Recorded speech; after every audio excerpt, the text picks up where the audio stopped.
And they're off. Large fields and huge pari-mutuel pools result in the best opportunity to profit betting horse racing on Breeders' Cup weekend. WagerTalk's own horse racing expert, Sig, will be joined by handicapper and horse racing contest expert Sean Alvarez as they preview the entire field for Breeders' Cup weekend in the 2021 WagerTalk Breeders' Cup preview and wagering guide. You will receive in-depth analysis of every horse in the 14-race field from our experts, as well as selections and betting strategies from both Sig and Sean, all 14 Breeders' Cup races on Friday and Saturday. For a limited time, if you pre-order the guide before midnight on October 31st, you can save $10 off the regular price and pay only $29.99 for expert selections and analysis for every Breeders' Cup race. Don't hesitate, grab your 2021 WagerTalk Breeders' Cup preview and wagering guide now at wt.buzz/sig.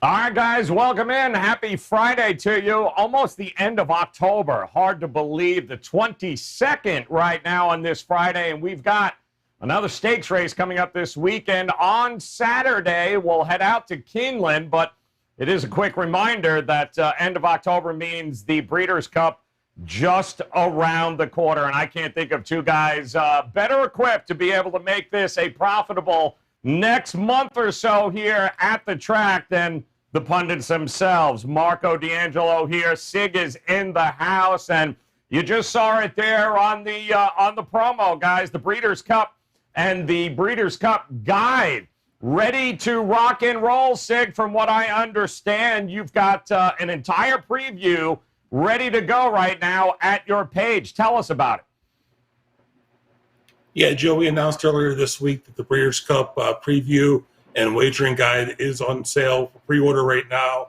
You guys can grab it for $29.99 through midnight on Halloween. After that, it goes back to the regular price of $39.99.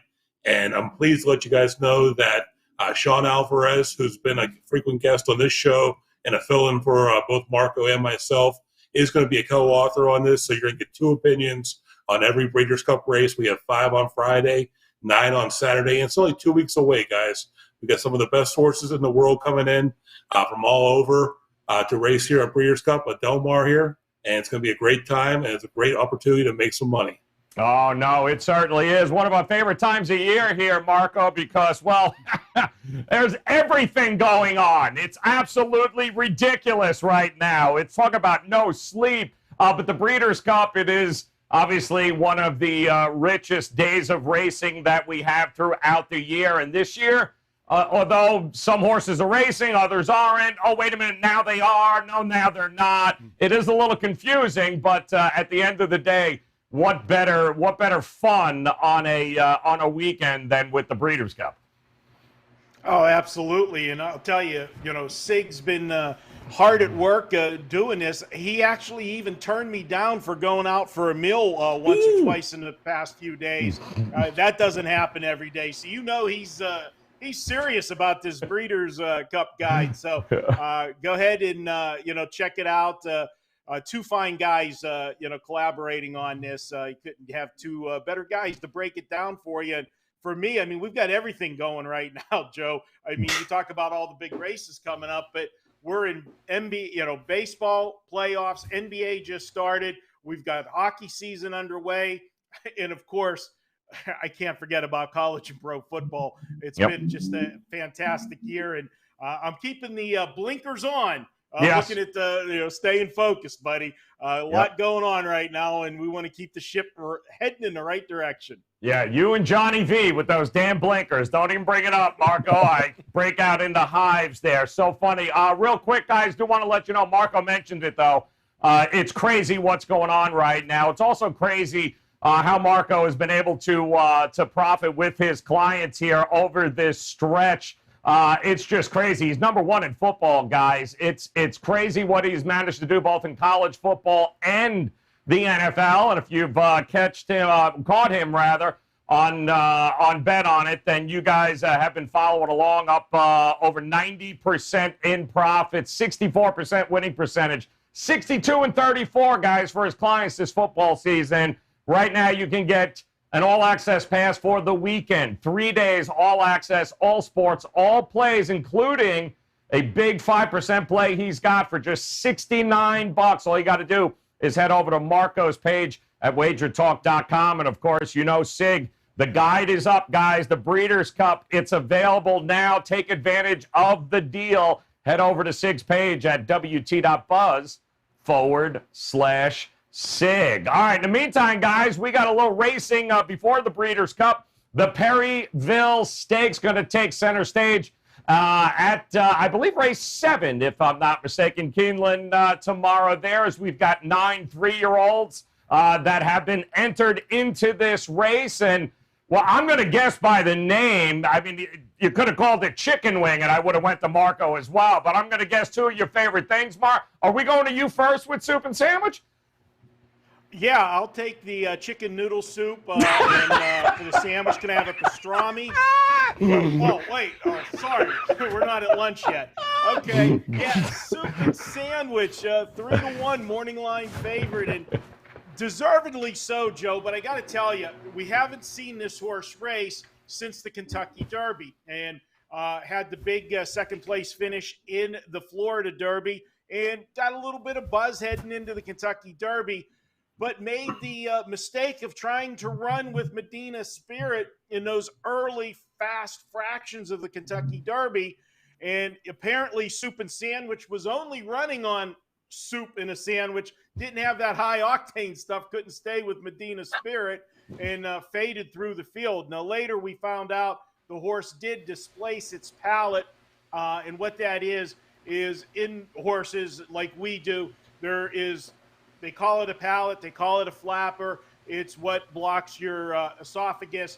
It flips open, it flips closed. It protects food from going down your windpipe and so forth, but it also lets the air get into your lungs. Well, if you flip that during the race, it cuts your air off. And at some point, you stop like you got hit over the head with a mallet. I've had a few of my horses do that, and it's not fun.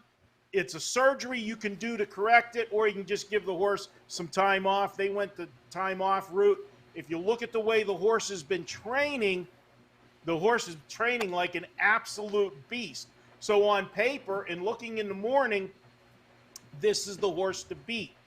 I just don't like, having the chalk coming off the layoff like that. I will have the horse on my ticket, but I'm going to look to try to beat this horse with a better price just because of the long layoff. But everything else, this horse has the speed figures and the class and is cutting back in distance to get the win here. But I'm going to look elsewhere. We'll talk about that later.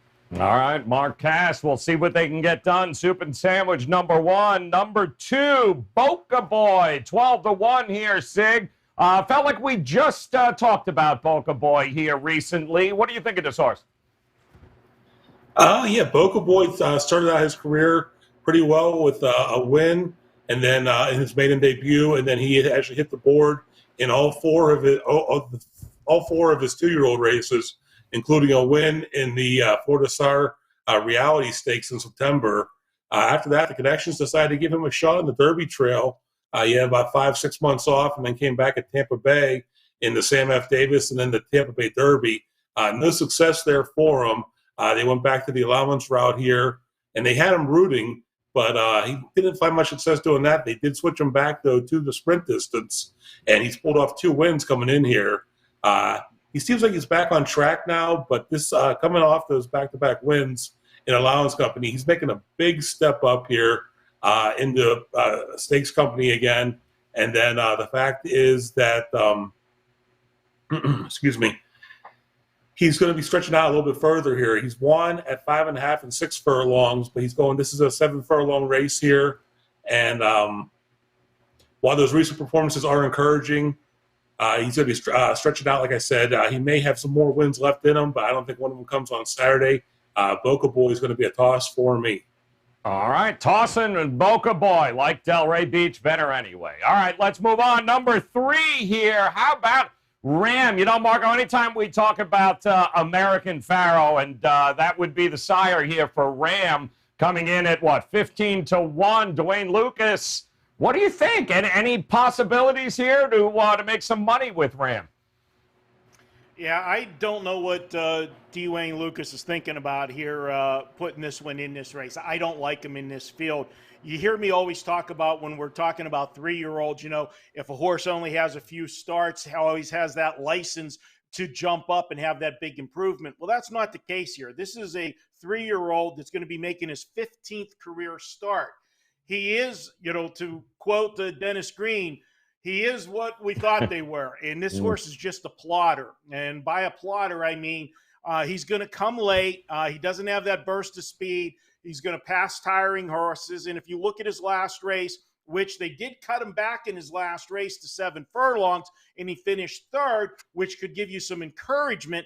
But that was in a softer stake race. And if you look at the fractions in that race, they went suicide fractions early on.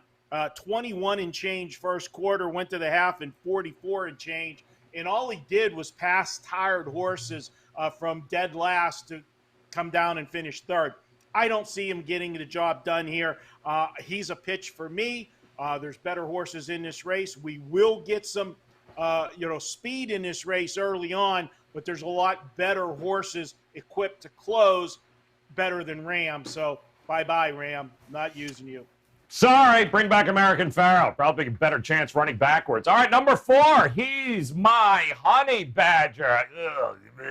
6-1 here for Brad Cox there, Sig. Florentino on top. What do you think of he's my honey badger? Well, Joe, yeah, like you just said, the first thing that caught my eye when handicapping this colt is the Brad Cox Florent Giroux connection here. That should always be noted, guys. They win at a 26% rate, and they're in the money 60% of the time, so you could never overlook a horse when those two team up here. Giroux's only been aboard this colt one time, but it was his maiden-breaking win at Oaklawn. They went wire to wire in that race. Since that maiden-breaking win, he's won twice in allowance races and finished second in allowance in a non-graded stake at Churchill last month.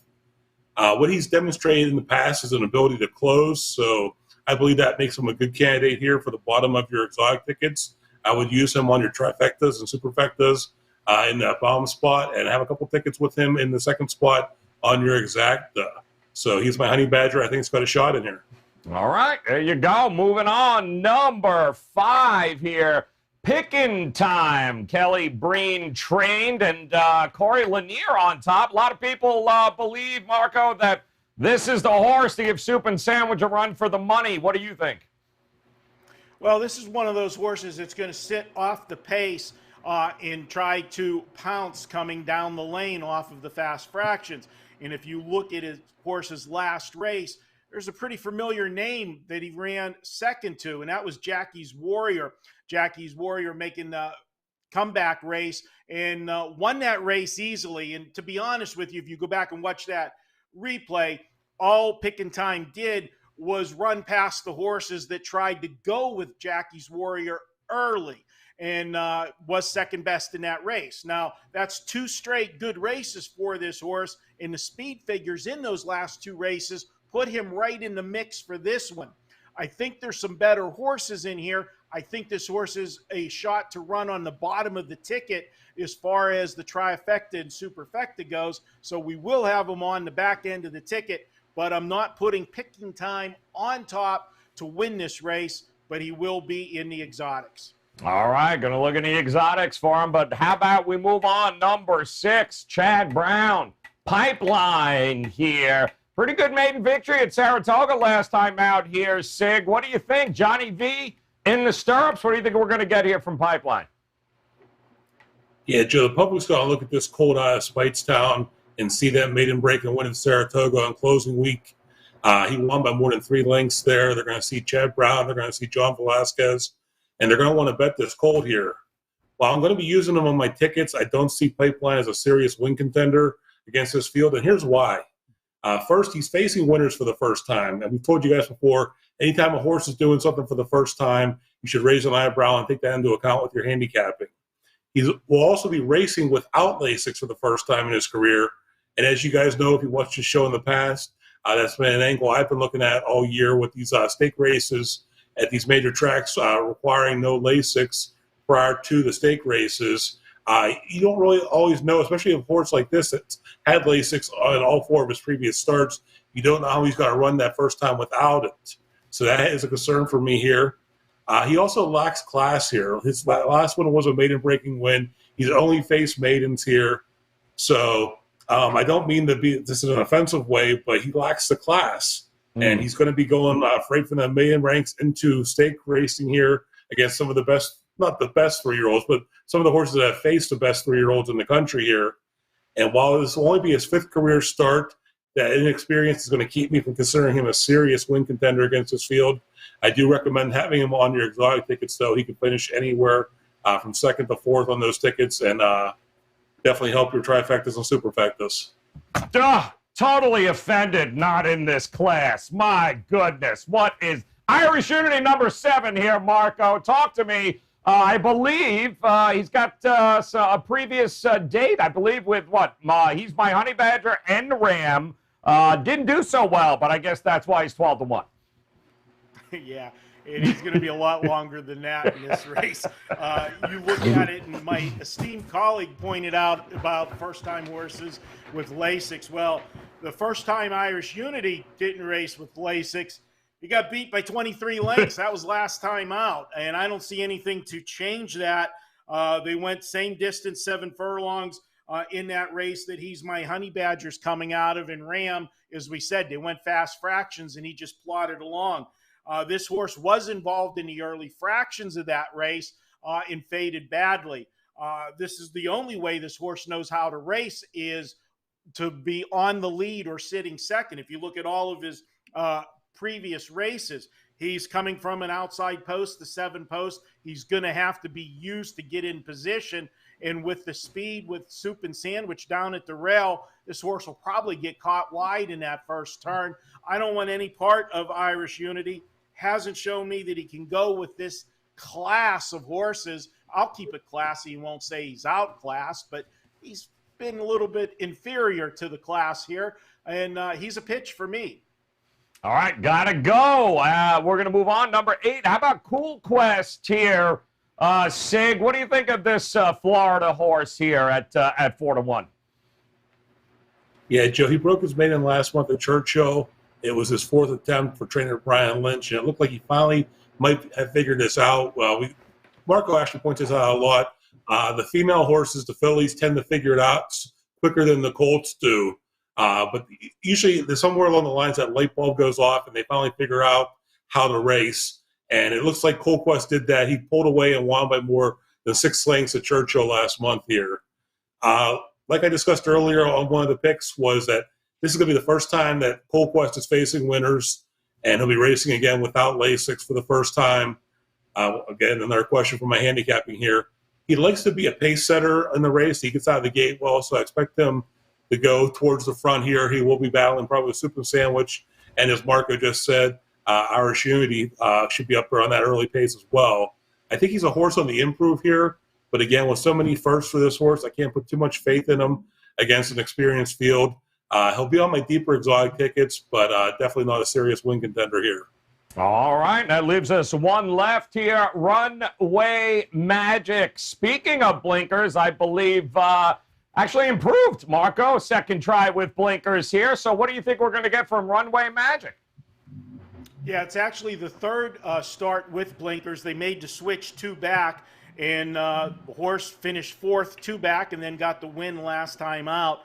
Got to also point out that this is the 3rd start off of the layoff, which is generally the best in the form cycle for the horse. It's got one of the hottest jockeys going, Brian Hernandez. He's winning at a 23% clip, and he's in the money 52% of the time over the last 30 days. His trainer is winning at a 14% rate over the last 30 days. However, it's been kind of feast or famine. He's won 14% of his races, but he's only hit the board 21% of the time. So he's more like win or you don't find him. This is a horse that's on the bottom end of the super in the trifecta. I came down to this one in the 5 horse as far as who was going to be my 4th choice. As we get to our best bets, you'll see that he didn't make the cut. I went with the other one in the 4th spot. but this would have been my 5th choice in the race. Number 9, Runway Magic, who should improve off of the 3rd start off the layoff. All right, there we go, guys. Perryville Stakes coming up. Keeneland tomorrow, Saturday, race number 7. So when you put it all together, what do you got going on here? Sig, I'll come to you first. Talk to me about what your ticket looks like here. Yeah, Joe, if you guys watch the show on a regular basis, Marco and I handicap separately, but oftentimes end up on the same horses. We're far from it this week. So it's going to be a very interesting race here. I landed on Soup and Sandwich here as my top choice. I know Marco gave you a number of reasons why he may not fire coming out off the layoff and off the injury and so forth. But I like that this horse has been working well since August. I like how fast he's been working here. And I like the fact that it's a cutback on him. He's going back from, he was racing at the 1.25 mile distance in the Florida Derby and the Kentucky Derby. He's going back to the 7 furlongs. I love that cutback on him. To me, Super Sandwich is the top win contender in this field. Marco just covered Runway Magic there. I actually really like this horse for a step up. He didn't have any success. He originally started in the barn of Rusty Arnold. Over the summer, he was gelded and went to the Plum Drury barn. And since then, he's basically progressed in those 2 races with the addition of blinkers. He finished 4th in his debut for the barn, came back, won that allowance. So I think he's headed in the right trajectory, and I like him to make a nice late run here in the race. I think like I said, he'll make a huge improvement from that first start for the barn to the second start for the barn. 3rd start off that layoff is always a big angle for us, and I think the Runway Magic definitely has a shot to hit your tickets here. I already told you guys my thoughts on he's my honey badger, and I disagree with my esteemed colleague Marco in Irish Unity here. I think he had some type of issue last out in the Harrods Creek Stakes when he finished 10th there. He was going along just fine, and then all of a sudden there was definitely some type of issue there. It could have been the Lasix, yes, but I haven't read any reports about that anywhere that he had an issue, a breathing issue or a bleeding issue. I expect Irish Unity to go early in this race, and I think he's going to have some increased stamina as he went further on 2 starts earlier this summer. I think at the 12-1 morning line, the gelding can help your exotic tickets, and I think it'll help him pay a little nicer here. I would definitely use him in that 3rd and 4th spot on your tries and your superfectas. But, Joe, for me, it's 1947 on Saturday. Man, now that is my kind of ticket, Marco. Did you see the numbers on there? Did you see the bombs that Sig's throwing out there? Very impressive, Sig. All right, let's see what Marco has to say about this race. What's your ticket look like, Marco? All right, okay, so let me see. Well, I don't have the chalk on top, but let's start. I just want to say one thing. Sig opened up his selections by saying he landed on Soup and Sandwich. I'm going to tell you right now, if Sig lands on your sandwich, it's a panini. All right. We're going to go with number 6, Pipeline, 4-1 here. This is a spot where Chad Brown has done this over and over again. He's got a horse that, everybody's saying, oh, this is a big step in class. Is he ready for it? Yeah, he's ready. We find out afterwards whenever he wins at, $10, $11, and we're kicking ourselves because we didn't have him on top. And this is one of those horses where I talk about you got a 3-year-old. It's a late bloomer. This is only going to be the 5th career start. This horse has a license to jump up. And speaking of jumping up, well, 2 things stuck out to me that turned this horse around.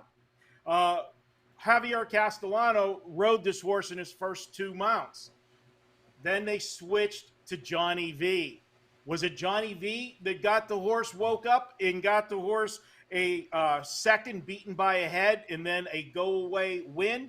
Or was it Johnny V telling Chad, put blinkers on this horse? They put blinkers on him 2 back, and voila, the horse got in the mix early and was able to draw off in the last race. And if you go back and watch the last race, it was an absolute hand ride to about halfway down the stretch. And Johnny V just showed the horse the whip. Just showed him once, wanted him to see it, and the horse accelerated, had another gear. Didn't need it, but showed that he had another gear. That's what impressed me, and I'm looking for him to move forward. Second, number 4, he's my honey badger, 6-1. Yeah, I'm not going to leave Brad Cox off on a ticket. The guy's just, one of the hottest trainers in the world right now, and all of his horses are moving forward. I got to use him on the ticket, and I like his running style. Number 1, Soup and Sandwich. When I broke it down, I said I'm not going to leave him off my ticket. I think Soup and Sandwich needs a race. I think this is a stepping stone race to something coming up later. If he wins, I wouldn't be shocked, but I'm going to try to beat him here and get a price. But I will have him on the ticket. So if he does win, we're still got a live ticket. And then I went with number 5, Pickin Time, 7-2. This is another horse that seems to be improving at the right time. We'll go ahead and take Pickin Time, number 5, to close out the ticket. All right, there you go, guys. The Perryville Stakes tomorrow. You've got it. And a quick reminder, don't forget, Marco's got it and locked and loaded here this weekend. Number 1 at WagerTalk in football profits, guys. We're talking about 64%, 62-34 on the season, not to mention the NHL, not to mention MLB still cruising along, and, of course, his plays this weekend, including a 5% big ticket that he's got ready, locked and loaded. Right now, $69, guys. Get 3 days, all plays, all sports with Marco for just $69. Take advantage of that. Head over to WagerTalk.com. And like we told you, the Breeders' Cup just around the corner, and Sig has got your Breeders' Cup guide. It's available now at a discount, but it won't be at that price for long. So get ready for one of the richest days in racing all year long. It's coming up just a couple of weeks. Get the guide. Get it now here as we're excited here at Pony Pundits and WagerTalk. It is truly one of the best days of racing all year long, and Sig has got you covered. WT.buzz/Sig.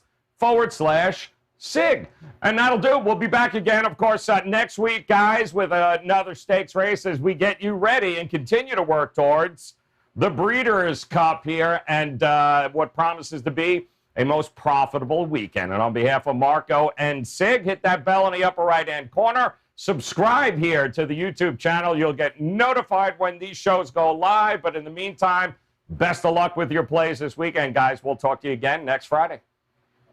In a business that's what have you done for me lately, Marco has pretty much done it all. The NBA starts this week, and Marco was the number 3 NBA handicapper last year, hitting 60% for the season with a 63-42 record, netting his clients 56 units of profit.